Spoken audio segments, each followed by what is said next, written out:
First mistake is going to be not having a solid footing, solid foundation rooted to the ground. So you'll see people swinging and they're just kind of dancing around, they're moving around, and this creates a lot of unnecessary stress on different aspects of your lower limbs, all the way up through your back, all the way up through your neck.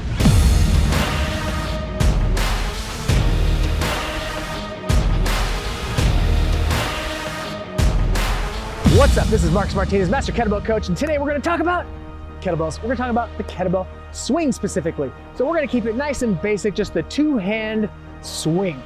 3 mistakes that people make that to end up making them not like kettlebells, because then they hurt their back or they hurt their neck or it just doesn't feel good. So we want to make sure we're getting the most from these movements. So the first mistake, and we're going to start from the ground up. So the first mistake is going to be not having a solid footing, solid foundation rooted to the ground. So you'll see people swinging and they're just kind of dancing around, they're moving around, and this creates a lot of unnecessary stress on different aspects of your lower limbs, all the way up through your back, all the way up through your neck. So we want to make sure that we are rooted. So before we even begin to swing, I like to get my client to make sure that they understand rooting to the ground. So you can do this barefoot, you can do this with flat sole shoes, whatever that case might be. I want you to be as close to the ground as possible. So once I'm here, I'm connected, I'm just going to shift my weight around, move it around a little bit, and I want to feel that connection. So that kettlebell is going to want to pull you, move you, shift you.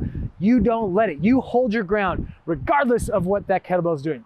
Second mistake is at the top of the swing, trying to get more of the swing. So a couple things are happening here, but the main issue I want to fight is not worrying about the height of the bell. So a couple things happen when you're so focused on the height of the bell. You're either trying to lift with your shoulders, putting a lot of pressure on your lower back, or you're hyperextending through your lower back, putting a lot of pressure through your lower back. So don't worry about the height of the bell. I would rather you just focus on practicing that hinge and extension, standing up nice and tall at the top, so I'm not hyperextending through that top position.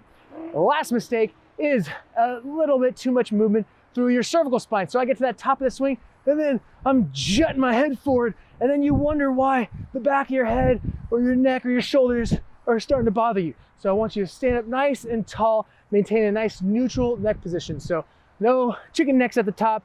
Don't be looking around. Someone yells fire, put the bell down, then you run.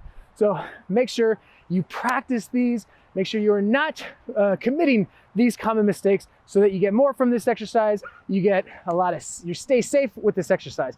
So if you want to learn more about kettlebells, how to incorporate them into your training, check out our Kettlebell Fundamentals course on Living.Fit, and it will get you all ready, all the regressions, progressions, everything you need to be